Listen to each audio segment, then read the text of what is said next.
Kisah Melkior Tari. Like a mighty winds, seperti angin yang kuat.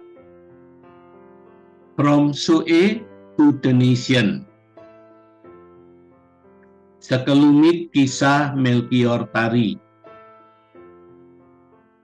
Melkior Tari adalah pemuda asli Sue, NTT, yang mengalami lawatan Tuhan dan menerima panggilan untuk menjadi penginjil Sue pertama yang dibawa Tuhan pergi ke Amerika dan melayani keliling dunia.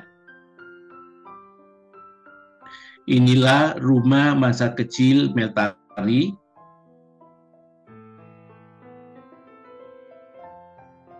Keluarga Meltari yang ada di Sue. Ini foto Meltari.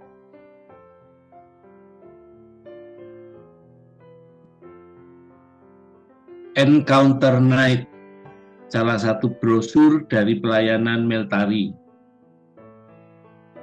Kisah ini disajikan dengan gaya bertutur dari biografi Meltari.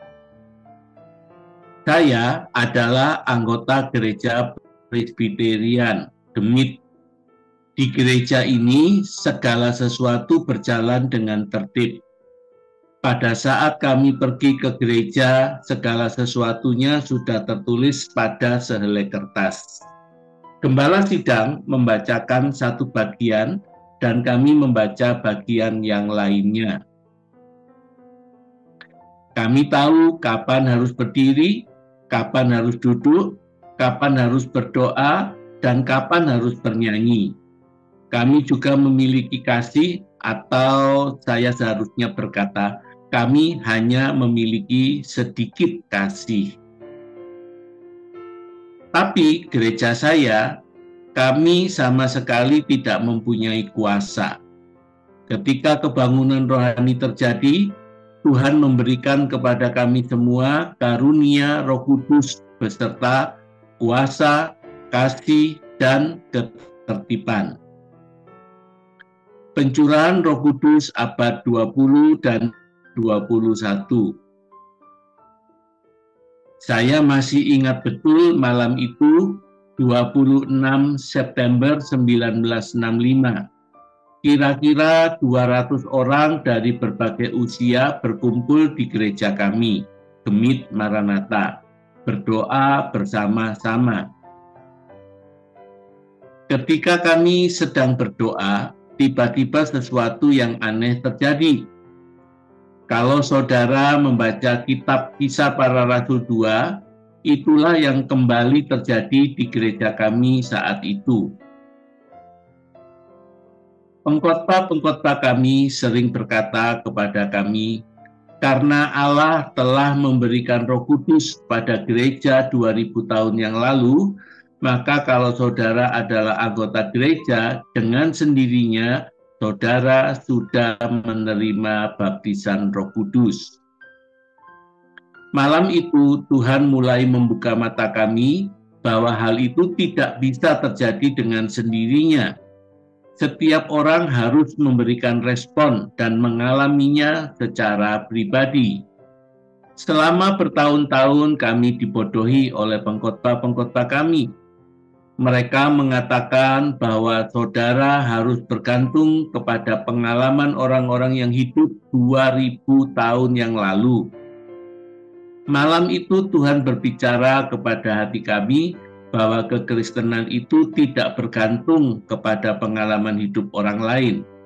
Kekristenan adalah pengalaman pribadi dengan Tuhan yang hidup. Pada malam itu ketika kami sedang berdoa bersama-sama, tiba-tiba Roh Kudus datang seperti yang terjadi pada hari Pantekosta. Di dalam Kisah Para Rasul 2, kita membaca bahwa dia datang seperti hembusan angin yang dahsyat. Dan malam itu, pada saat saya sedang duduk di sebelah kakak saya mendengar suara hembusan angin yang dahsyat ini. Suara awalnya seperti tiupan angin topan yang kecil, lalu makin lama semakin besar. Saya melihat ke sekeliling, tapi tidak melihat apa-apa. Saya menoleh kepada kakak perempuan saya, "Sayang, apakah engkau mendengar suatu suara yang aneh?" Saya bertanya. "Ya," kakak saya menjawab, "saya mendengarnya, tapi lupakanlah tentang suara itu dan mari kita fokus berdoa." Dia mulai berdoa, dan pada saat yang sama, saya mendengar banyak orang yang lainnya juga mulai berdoa.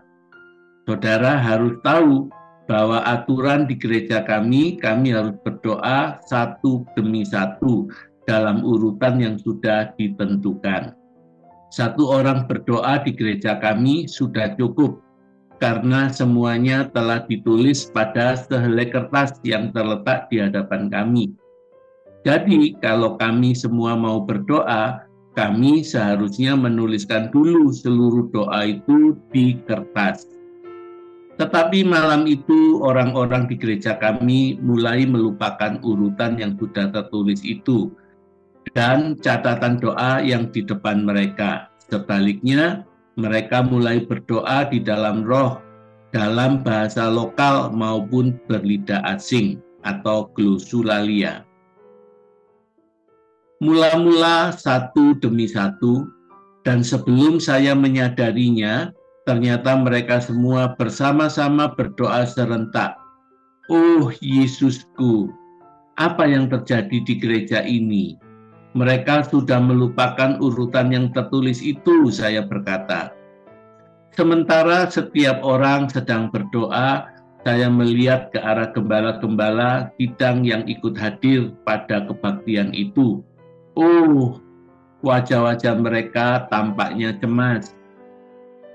Mereka duduk di gereja bagian depan, di belakang mimbar, dan mereka tidak tahu bagaimana harus menangani ke-200 orang ini.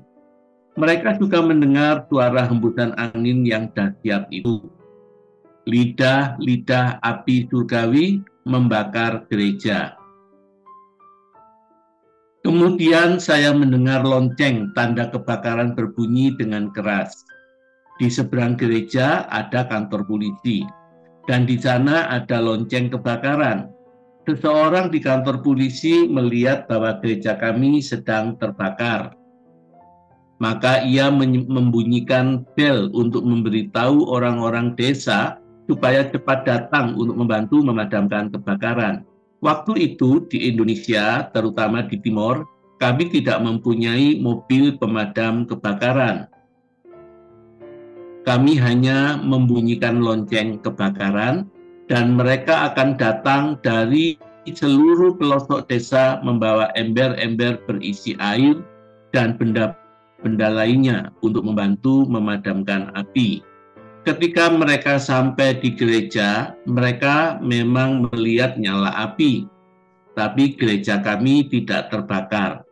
Api yang menyala bukanlah api biasa, melainkan lidah-lidah api dari Tuhan. Melihat mukjizat itu, banyak orang bertobat menerima Yesus sebagai juru selamat pribadi mereka dan menerima baptisan Roh Kudus. Sudah tentu, sebagai gereja Presbyterian, kami tidak terbiasa dengan kalimat baptisan atau kepenuhan Roh Kudus. Ini adalah sesuatu yang baru bagi kami. Tetapi Tuhan telah membuka mata kami dan memberitahu kami bahwa hal-hal ini harus kami alami secara pribadi. Kami tidak bisa hanya bergantung pada peristiwa Pantekota ribuan tahun yang lalu. Banyak pemimpin dan umat Kristen saat ini tidak menyadari bahwa mereka telah kehilangan kuasa, kasih, dan sukacita karena mereka tidak dipenuhi oleh Roh Kudus.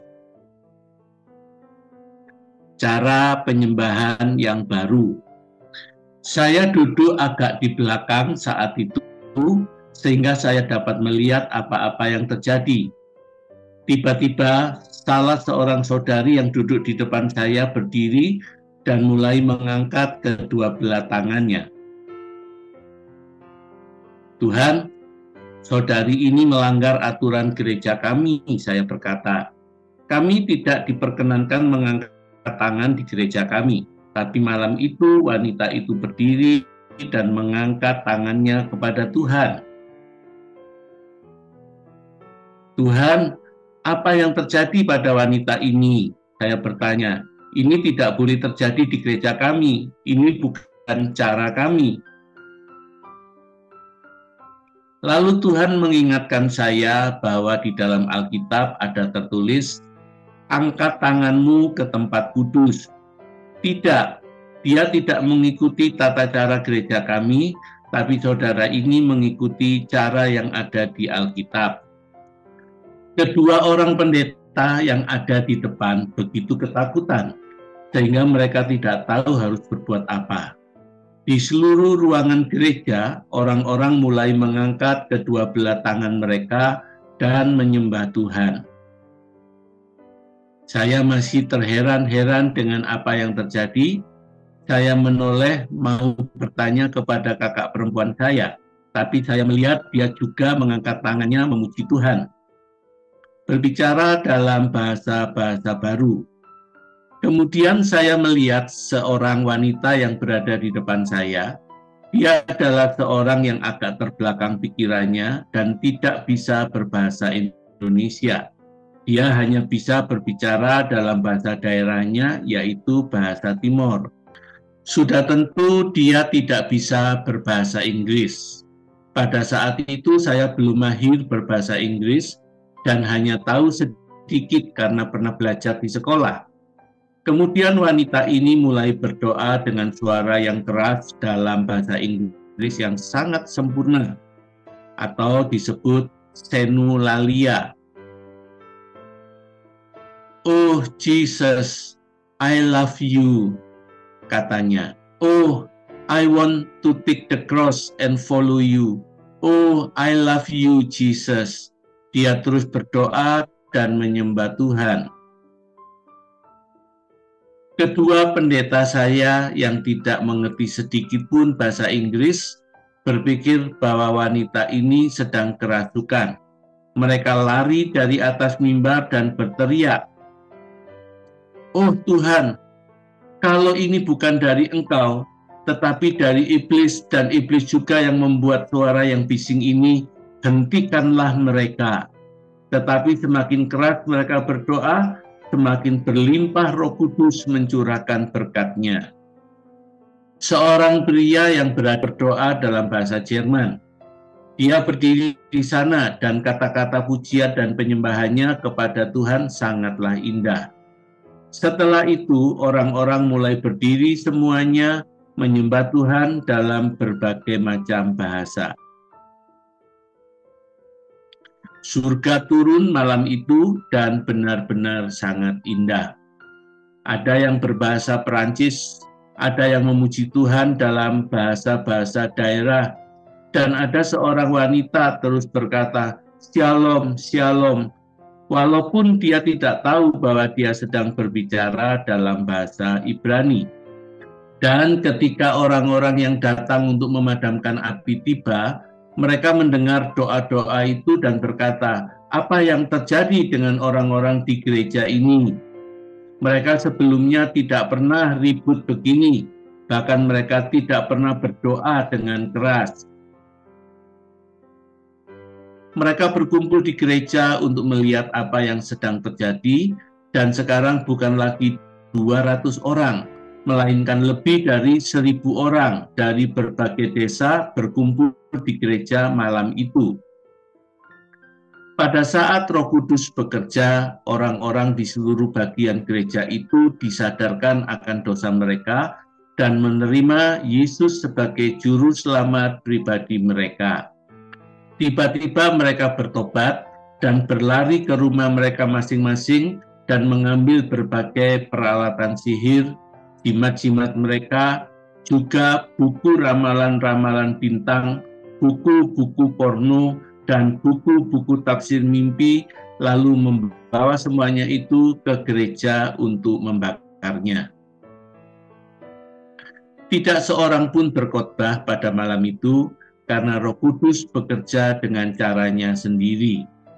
Kebaktian terus berlangsung sampai tengah malam, dari jam 16.00 sore sampai 23.00 malam, total 7 jam. Khotbah yang tidak seperti biasanya. Tiba-tiba seorang pria, yaitu Nahor Leo, berdiri di belakang mimbar. Ini adalah sesuatu yang tidak biasa. Orang awam tidak boleh berdiri di belakang mimbar. Tempat itu hanya untuk pendeta-pendeta dan para penatua. Tetapi saudara ini berdiri di depan dan membuka Alkitabnya. Saya tertawa sendiri karena saya tahu saudara ini baru saja bertobat beberapa hari yang lalu. Oh, saudara yang malang ini, saya pikir. Dia baru saja bertobat dan sekarang dia ingin berkhotbah. Dia pasti sudah gila. Tetapi dia tidak peduli. Dia terus membuka Alkitabnya dan berkata, "Saudara-saudara, Tuhan telah memberitahu saya bahwa ini adalah pekerjaan Roh Kudus." Kemudian ia membuka kitab Kisah Para Rasul 2 dan mulai membaca ayat 17. Akan terjadi pada hari-hari terakhir, demikianlah firman Tuhan, bahwa aku akan mencurahkan Rohku ke atas semua manusia, dan anak-anakmu laki-laki dan perempuan akan bernubuat. Dan teruna-terunamu akan mendapat penglihatan-penglihatan, dan orang-orangmu yang tua akan mendapat mimpi. Setelah ia membaca ayat itu, dia mulai berkhotbah. Setelah kira-kira setengah jam, Tuhan memberitahu bahwa besok kami orang-orang awam harus pergi dan memberitakan Injil. Pada saat itu saya benar-benar tidak bisa diam. "Oh, ini tidak bisa dipercaya," saya protes. "Bagaimana bisa orang-orang awam pergi dan memberitakan Injil? Mengapa? Kami belum pernah sekolah Alkitab atau masuk seminari. Kami baru saja bertobat. Bagaimana bisa kami memberitakan Injil? Mustahil." Saudara Mel, Nahor Leo menjawab, "Tuhan berkata kepada saya bahwa kita harus pergi dan memberitakan Injil. Dan ini adalah tugas orang Kristen. Ini bukan hanya tugas para pendeta dan penatua. Tetapi setiap orang Kristen semestinya berdiri teguh bagi Yesus Kristus." Saya percaya sekarang bahwa hal ini kurang diperhatikan di gereja kita. Saya kira disinilah kita sudah salah. Selama ini kita hanya duduk bertahun-tahun sebagai jemaat baik-baik dan mencoba mengerti segala sesuatu dengan pikiran kita yang terbatas. Kita benar-benar kehilangan kesederhanaan firman Tuhan, dan karena itu kita tidak berbuat apa-apa. Saya berterima kasih bahwa malam itu Tuhan mulai berkata kepada kami, "Besok kalian harus pergi dan memberitakan Injil." Tuhan membentuk kurang lebih 75 tim penginjilan dalam 3 bulan. Dalam 3 bulan yang pertama, kami telah mempunyai kira-kira 75 kelompok orang-orang awam yang pergi memberitakan Injil dari desa ke desa, pelosok ke pelosok. Dan ketika mereka pergi, mujizat dan tanda-tanda ajaib mengikuti mereka. Lalu mulailah kebangunan rohani atau revival kami di TUE yang meluas ke seluruh Indonesia, bahkan ke seluruh dunia. Sampai sekarang, 2024, api Injil itu masih terus menyala dan berkobar-kobar dengan terangnya. Semua orang yang direkrut menjadi anggota tim doa dilakukan berdasarkan petunjuk dari Tuhan, di mana Roh Kudus akan menyebut nama mereka satu persatu untuk dihubungi. Ada kalanya orang-orang yang akan dihubungi juga sudah diberitahukan oleh Tuhan untuk menggabungkan diri dalam tim. Keterlibatan Meltari dalam banyak tim doa adalah cara Tuhan agar nantinya dia dapat menceritakan mengenai lawatan Tuhan tersebut kepada bangsa-bangsa lain. Pengalaman rohani yang dialami itulah yang akhirnya membawa Meltari ke mancanegara, sebab kegerakan tersebut begitu luar biasa, sehingga banyak orang akhirnya memuji Tuhan atas kasih-Nya yang besar.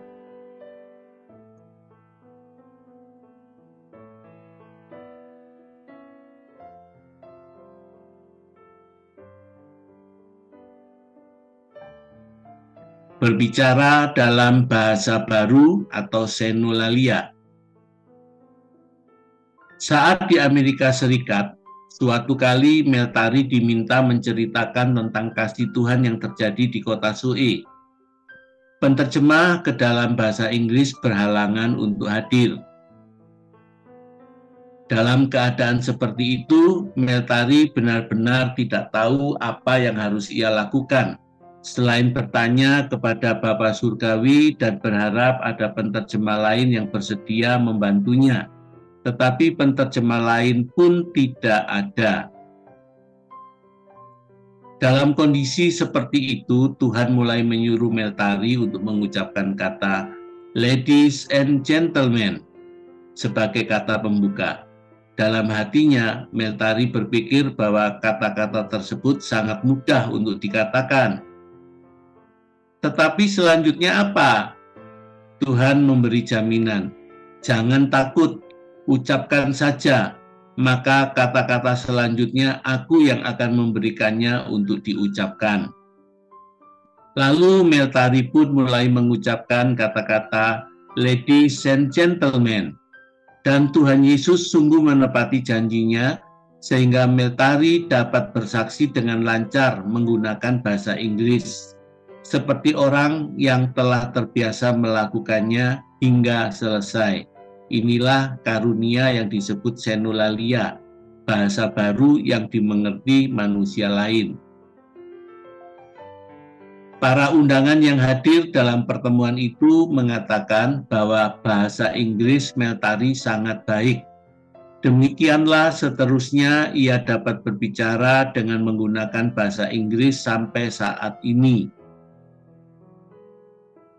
Kalau Meltari hanya menyaksikan lawatan Tuhan, revival di Sue, mujizat dan tanda heran yang tim-tim penginjilan alami, mungkin orang Amerika akan sulit percaya karena mereka sudah biasa rasional dan tidak percaya bahwa Tuhan masih membuat mujizat sampai saat ini. Mungkin mereka akan berpikir bahwa itu hanya dongeng atau rekayasa belaka. Tapi dengan menyaksikan sendiri mujizat yang Tuhan lakukan atas diri Meltari, maka semua orang di sana jadi percaya bahwa apa yang Meltari ceritakan mengenai lawatan Tuhan atau revival kota Sue khususnya dan Timur Tengah Selatan pada umumnya adalah berita yang benar dan bukan rekayasa. Berikut ini foto-foto Meltari dengan pimpinan World Mission.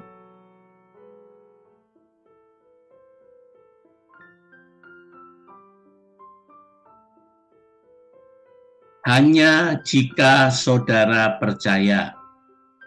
Banyak pemimpin dan umat Kristen percaya bahwa pada zaman sekarang Tuhan sudah berhenti melakukan mujizat dan tanda heran. Suara Tuhan, glosulalia dan senulalia sudah berakhir.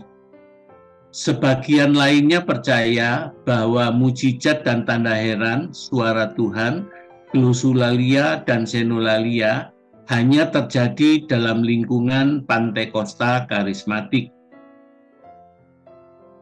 Revival Sue yang terjadi sejak 1965 membuktikan bahwa Tuhan yang hidup tidak bisa dibatasi oleh pikiran, doktrin, dan teologi manusia.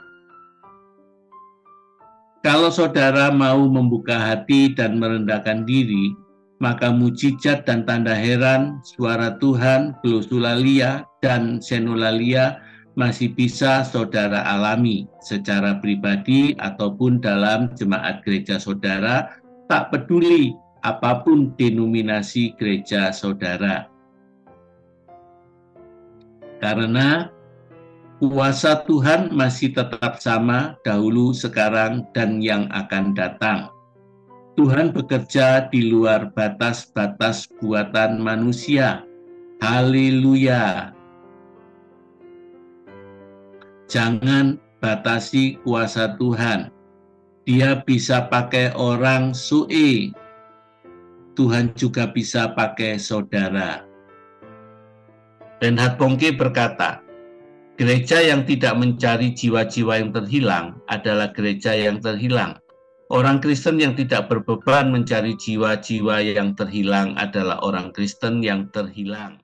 Jika saudara diberkati dengan kisah para revivalist, Heroes of Faith, kisah pahlawan iman ini, dukung dan doakan kami agar bisa membuat kisah-kisah revivalist berikutnya. Salurkan donasi saudara untuk pembuatan Heroes of Faith ini ke Dompet Misi BCA 555 033 2436 atas nama Heru Chandra Mulia, kode HOF. Questions and answer hubungi PIC Linda WA +62 81 759 1948. Sampai bertemu di kisah Heroes of Faith selanjutnya. Tuhan Yesus memberkati. Sekarang kami mau ajak saudara bermisi ke Papua. Pelayanan misi di Papua memerlukan banyak dukungan doa dan dana. Banyak guru misi di pedalaman perlu disubsidi atau diadopsi. Jika saudara bisa pergi melayani, pergilah. Jika saudara tidak bisa pergi melayani, mari dukung saudara-saudara kita yang bisa pergi melayani dengan doa dan dana. Kami mengumpulkan bantuan barang untuk Papua berupa Alkitab, buku rohani anak-anak, buku kesaksian, peralatan sekolah, sepatu sekolah, peralatan mandi, permainan sekolah minggu, makanan, snack dan permen, celana pendek untuk anak-anak dan dewasa, kaos untuk anak-anak dan dewasa. Untuk pengiriman bantuan barang, silahkan kirim dukungan saudara ke Pelayanan Nafiri Allah Terakhir, Jalan Kedung Doro 82E, F, Surabaya. Untuk dukungan dana misi Papua, silahkan kirim ke Dompet Misi BCA 555 033 2436 atas nama Heru Chandra Mulia, kode Papua. Untuk pengiriman paket bantuan material dan Joybox, salurkan dukungan dana pengiriman Joybox ke Dompet Misi BCA 555 033 2436 atas nama Heru Chandra Mulia, kode Joybox. Untuk informasi lebih lanjut silahkan hubungi Saudari Linda WA +62 81 759 1948. Together for the Gospel. Tuhan Yesus memberkati.